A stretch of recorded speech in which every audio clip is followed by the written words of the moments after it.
ये बढ़ती जाती है। अच्छा, सबसे ऊंची चोटियां कौन सी हैं यहाँ की? सबसे ऊंची है अनाईमुड़ी, जो अन्नामलाई पहाड़ियों में है, करीब 2695 मीटर।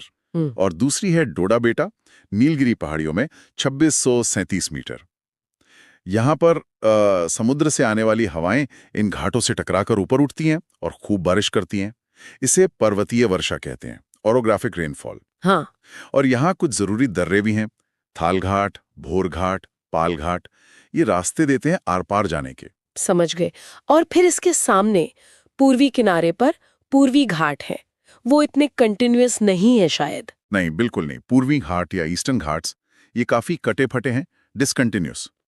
और इनकी औसत ऊंचाई भी कम है, लगभग 600 मीटर।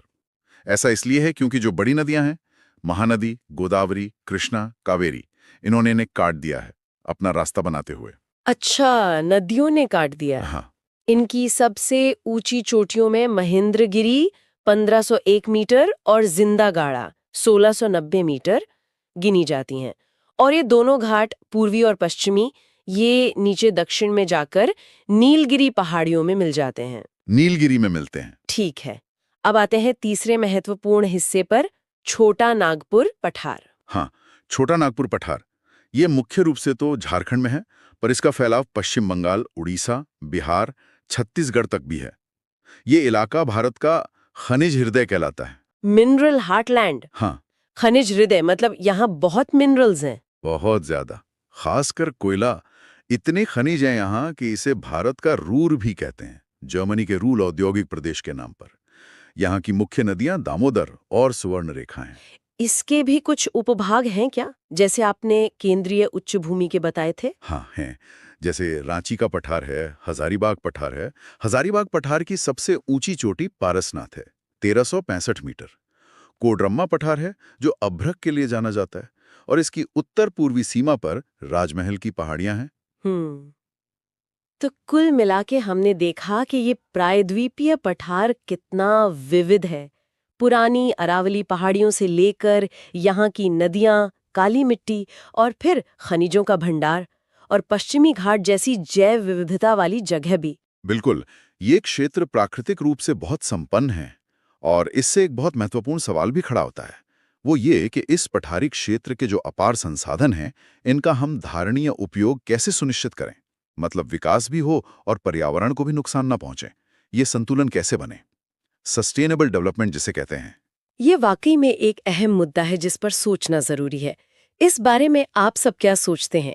नीचे कमेंट सेक्शन में अपने विचार हमारे साथ जरूर साझा करें। चलिए, भारत के कुछ प्रमुख भौगोलिक हिस्सों पर एक नज़र डालते हैं। ये प्रतियोगी परीक्षाओं के नज़रिए से काफ़ी अहम है। बिल्कुल। हम उत्तरी मैदानों से शुरू करेंगे और फिर तटों, द्वीपों, रेगिस्तानों और बंदरगाहों की मुख्य बातें जानेंगे। हाँ, और ये समझना भी दिलचस्प है कि भारत भौगोलिक रूप से कितना विविध है ना? हम कोशिश करेंगे कि इन हिस्सों की लोकेशन और इनकी खास पहचान को समझें। अच्छा, तो ये मैदानों का विभाजन बड़ा दिलचस्प लगता है। भाबर, तराई, बांगर, खादर सुनने में तो आसान है, पर इनमें असल फर्क क्या है? जैसे भाबर, जो हिमालय के बिल्कुल नीचे है। हाँ, तलहटी में। वहां नदियां जैसे कंकड़ पत्थरों में गायब सी हो जाती हैं। सही कहा।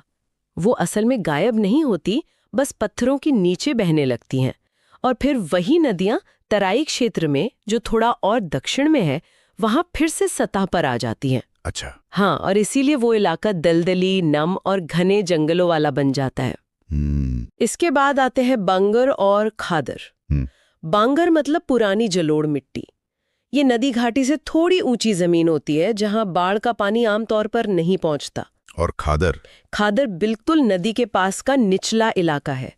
यहाँ लगभग हर साल बाढ़ आती है। हाँ। और नई उपजाऊ मिट्टी की परत बिछ जाती है। ओह अच्छा, तो ये ज्यादा उपजाऊ है। बिल्कुल, इसीलिए खादर क्षेत्र खेती के लिए बहुत ही बेहतरीन माना जाता है। इसी खादर की बेजोड़ उर्वरता ने ही आप देखें तो उत्तर भारत को इतनी घनी आबादी वाला और कृषि प्रधान बनाया है। ये अंतर समझना कृषि के लिहाज से बहुत जरूरी है। बिल्कुल सही। अच्छा, मैदानों से आगे बढ़ते हैं तटों की तरफ। भारत की तटरेखा तो बहुत लंबी है। 9 राज्य और 4 केंद्र शासित प्रदेश इससे जुड़े हैं। हाँ जी, करीब 7,500 किलोमीटर से भी ज्यादा। पश्चिमी तट की बात करें तो वहां काठियावाड़, कोंकण और मालाबार तट हैं। एक खास बात यह है कि यहाँ नदियां डेल्टा नहीं बनाती, बल्कि क्या कहते हैं उसे, एस्चुरी, मतलब नदी का मुहाना जहां वो सीधे समुद्र के खारे पानी में मिल जाती है बिना कोई डेल्टा बनाए। हाँ, एस्चुरी। और पश्चिमी तट की एक और खासियत है कयाल। कयाल? हाँ, बैकवाटर्स, जैसे केरल की वेम्बनाड और अष्टमुडी झीलें। ये असल में लेगून है। समुद्र का पानी जमीन में अंदर तक आ जाता है। पर्यटन के लिए भी ये बहुत मशहूर है। अच्छा। और पूर्वी तट? पूर्वी तट पर आपको उत्कल तट, ओडिशा, फिर उत्तरी सिरकार, आंध्रा, और कोरोमंडल तट, तमिलनाडु मिलेंगे। यहाँ पश्चिमी तट के उलट है। गोदावरी, कृष्णा, कावेरी जैसी बड़ी नदियां बहती हैं और समुद्र में मिलने से पहले विशाल उपजाऊ डेल्टा बनाती हैं। तो यहाँ डेल्टा बनते हैं? हाँ, बड़े बड़े डेल्टा। ये डेल्टा क्षेत्र भी कृषि के लिए, खासकर चावल की खेती के लिए बहुत महत्वपूर्ण है। और चिल्का झील, पुलकट झील जैसी बड़ी लेगून झीलें भी पूर्वी तट पर ही हैं। कमाल है, कितनी विविधता है सिर्फ तटों में ही। अब द्वीपों की ओर चलते हैं।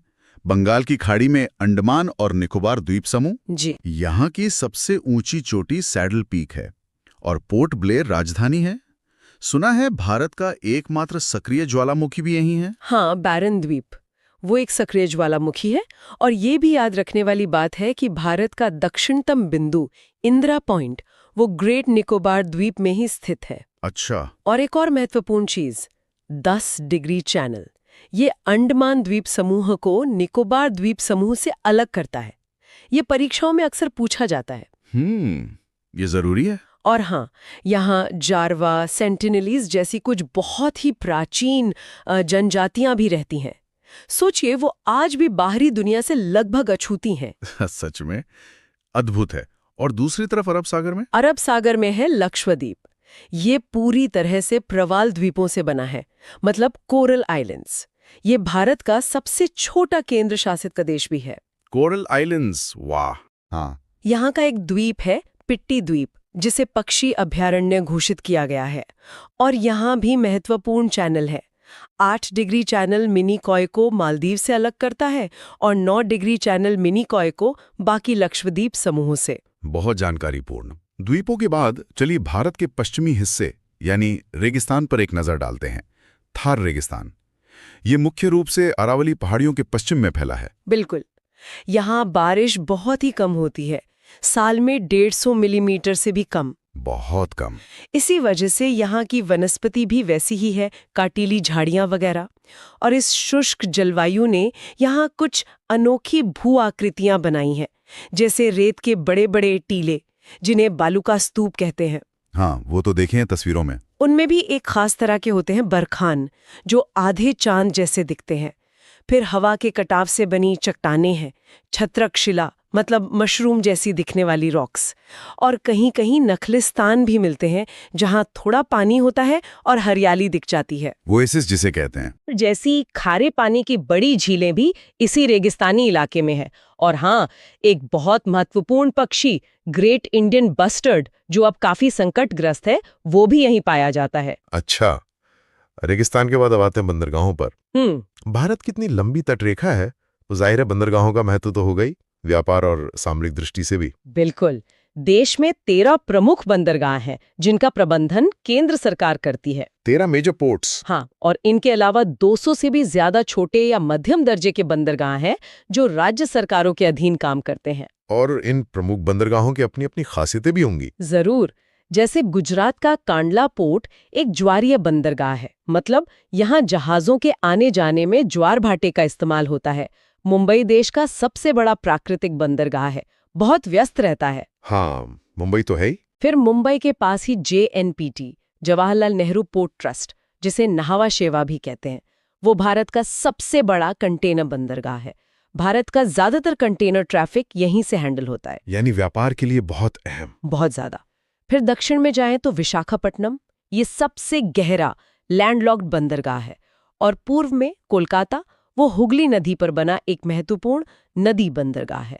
ये सब भारत की अर्थव्यवस्था और वैश्विक व्यापार की जीवन रेखाएं हैं, कह सकते हैं। तो हमने देखा भारत के अलग अलग भौगोलिक हिस्से कितने अनूठे और विविध हैं। मैदानों की अपनी उपजाऊ मिट्टी है, तटों की प्रकृति बिल्कुल अलग अलग है, द्वीपों की अपनी खासियतें हैं, रेगिस्तान का एक अलग ही रूप है।